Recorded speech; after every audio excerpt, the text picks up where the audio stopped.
Guys अगर आप इसके एपिसोड 1 का रिकैप वीडियो को अभी तक नहीं देखे हैं तो मैं हाईली रिकमेंड करूंगा कि आप पहले इस वाले वीडियो को देखो, तभी आप इस वीडियो को कंटिन्यू करो, नहीं तो आप कुछ समझ नहीं पाओगे।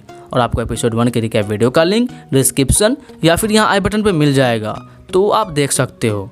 तो चलिए विदाउट इन्वेस्टिंग टाइम वीडियो के टॉपिक को स्टार्ट करते हैं।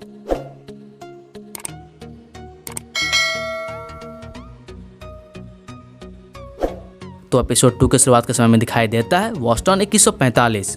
वैसे बोस्टन 2145 क्या है मैं उसे अभी एक्सप्लेन नहीं करूंगा, क्योंकि मैं इस वेब सीरीज़ का रिकैप ठीक वैसे ही करना चाहता हूं जैसे कि लगे कि आप इस वेब सीरीज़ को हिंदी में देख रहे हो। और मैं कोई स्पॉइलर फ्यूचर के एपिसोड का नहीं दूंगा, क्योंकि ये रिकैप वीडियो है न कि ब्रेकडाउन वीडियो। खैर, इसके बाद एक वॉर का सीन दिखाया जाता है जहाँ पे एलियन और इंसान के बीच जंग छिड़ी हुई है। और एलियन का मतलब मदर जैसी क्रिएचर, जहाँ पे वो शायद मिथ्रैक के आर्क्स के लिए काम करती हो। वैसे मैंने यहाँ पे शायद इसलिए लगाया ताकि सस्पेंस बना रहे। इसके बाद दो इंसान दिखाई देता है, एक मैन जिसका नाम केलब होता है और दूसरी वुमेन जिसका नाम मैडी होता है। और वो दोनों मदर जैसे एंड्रॉयड से लड़ते हैं और उसके साउंड वेव से बचने के लिए वाइजर का यूज़ करते हैं। और जब वो दोनों आगे बढ़ते हैं तो उसकी तरफ एक क्रैश हेलीकॉप्टर आने लगता है और उससे वो दोनों कोइंसिडेंटली बच जाते हैं। और जब वो दोनों उसके पास जाते हैं तो वहाँ पे एक रोबोट मिलता है जिसे मिथ्रैक के लोग सिर्फ मेडिकल के लिए यूज़ करते हैं। तो केलब और मैडी उस रोबोट को लेकर एक बिल्डिंग में चले जाते हैं और वहाँ पे केलब को एक आइडिया आता है कि अगर हम लोग प्लास्टिक सर्जरी करवा लें तो फिर वो शायद आर्क्स बन के मिथ्रैक के लोगों के बीच घुस सकते हैं। लेकिन यहाँ पे मैडी इसे करने को मना करती है। लेकिन जब केलब उसे समझाता है कि हमारे पास सिर्फ यही रास्ता है और अगर हमने ऐसा नहीं किया तो फिर हम दोनों मर जाएंगे, तो मैडी तैयार हो जाती है। और सबसे पहले केलब का प्लास्टिक सर्जरी होता है और ये सर्जरी और कोई नहीं बल्कि रोबोट करता है, क्योंकि इसके पास 70% कैपेबिलिटी होती है किसी के फेस को चेंज करने का। और केलब सर्जरी करवाकर मार्कस बन जाता है और मैडी सर्जरी करवाकर सुई बन जाती है। और फिर वो दोनों जाकर ओरिजिनल मार्कस और सुई को मार देते हैं, जहाँ पे उन दोनों को पता चलता है कि मार्कस और सुई का एक बेटा भी है जिसका नाम पॉल है। वैसे आप इसका नाम याद रखना, क्योंकि आगे कुछ इंटरेस्टिंग बात पता चलेगा। तो अब मार्कस और सुई अपने बेटे के पास जाती है जो मिथ्रैक के आर्क्स के पास होता है। वैसे मैं यहाँ पे मिथ्रैक और आर्क्स को एक्सप्लेन करता हूँ। तो मिथ्रैक एक धर्म है और आर्क्स उस धर्म को मानने वाले। और उसके बाद आर्क्स लोग इस प्लैनेट को छोड़कर चले जाते हैं और सिर्फ इस प्लैनेट पे डॉग और छोटे मोटे जानवर ही बसते हैं। और फिर इसके बाद सीधे सीन आता है कैप्टर 22P प्लैनेट का। और इसमें प्रेजेंट डे में दिखाया जाता है कि मदर किसी न्यू एंड्रॉयड की आइज को निकाल कर अपने सिस्टम में लगाती है बच्चों के खातिर, ताकि वो फिर से कभी ब्रेकिंग डाउन ना हो पाए। और वो एक आर्क्स के एंड्रॉयड के प्रोसेसर को निकाल कर फादर में इंस्टॉल कर देती है, जिससे कि फादर फिर से एक्टिवेट हो जाते हैं। वैसे एक बात बता दूं कि फादर और मदर पहले आर्क्स के लिए काम करते थे, लेकिन किसी कारणवश वो दोनों आर्क्स को छोड़ दिए और रिफ्यूजीज बन गए। खैर, फिर मार्कस पे प्रेजेंट डे में सीन आता है और वो ठंड से बचते बचते उसी होल के पास चला आता है जहाँ पे मदर और फादर का स्पेसशिप गिर के डिस्ट्रॉय हो गया था। और वहीं पे वो अपने आप को रोप से बांध कर सो जाता है। और एपिसोड 1 में वो सुई को ये मैसेज भेज देता है कि वो कैप्टर 22P प्लैनेट पे है। और फिर इसके बाद दिखाया जाता है कि मदर और फादर उस सभी मरे हुए आर्क्स को ठिकाने लगा रहे हैं।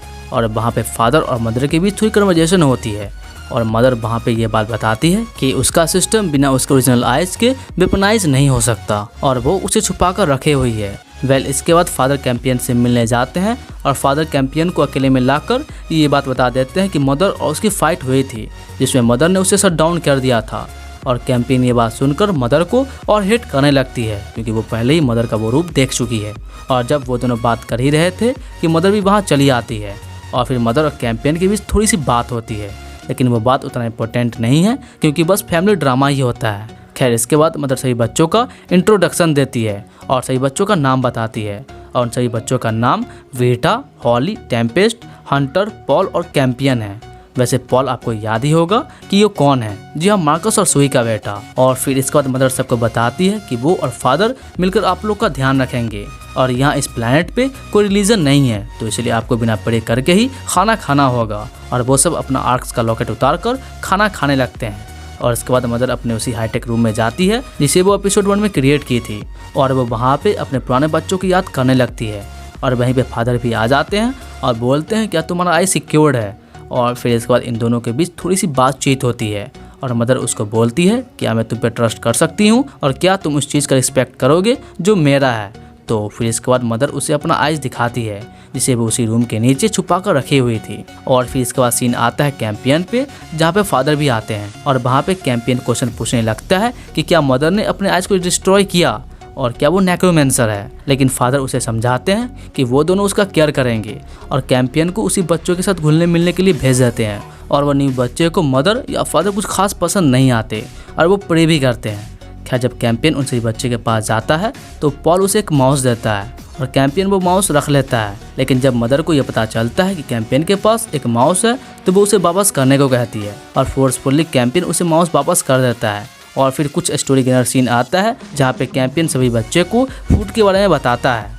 और फिर इसके बाद रात होता है तो मदर सभी बच्चों को एक साथ करके जिंदगी का पाठ पढ़ाने लगती है और लेसन देकर वो हॉली को लेकर चली जाती है ताकि उसे मदर पे ट्रस्ट हो जाए। और मदर उसे अपने पास ही सोने को कहती है। और जब होली सो जाती है तो मदर को एक क्रिएचर की आवाज़ सुनाई देती है और मदर समझ जाती है कि उसे फिर से आइज़ का यूज़ करना होगा। लेकिन जब वो फर्श के नीचे चेक करती है तो आइज़ गायब होता है। तो वो फादर के पास जाती है और यहाँ पे फादर बोलते हैं कि नहीं, मैंने तुम्हारा आइज़ लेकर डिस्ट्रॉय नहीं किया। तो फिर उन दोनों का शक कैंपियन पे जाता है और कैंपियन ही वो आइज़ लिए हुए था। और जब फादर उसे फोर्सफुली पूछते हैं तो वो आइज़ दे देता है और फादर उस आइज़ को लेकर मदर को दे देते हैं और मदर उस आइज़ को लेकर अपने आप को वेपनाइज कर देती है और अपने साउंड वेव की मदद से वो दोनों क्रिएचर को मार देती है। लेकिन यहाँ पे हॉली मरते मरते बचती है। लेकिन इस 22P प्लैनेट पे ऐसे ही 2 क्रिएचर नहीं होता है, बल्कि जब मार्कस पे सीन जाता है तो 2 और क्रिएचर देखने को मिलता है जहाँ पे वो मार्कस को उस होल में गिरा देता है। और ठीक उसके कुछ देर बाद ही वहाँ पे सुई और कुछ आर्क्स के लोग पहुँच जाते हैं और मार्कस को उस होल से निकाल कर चल देते हैं। तो यहीं पे इसका एपिसोड 2 खत्म हो जाता है। तो आपको ये रिकैप वीडियो कैसा लगा वो आप हमें कमेंट सेक्शन में जरूर बताइएगा। तो फिर मिलता है आपसे किसी और वीडियो में, तब तक के लिए बाय गाइज।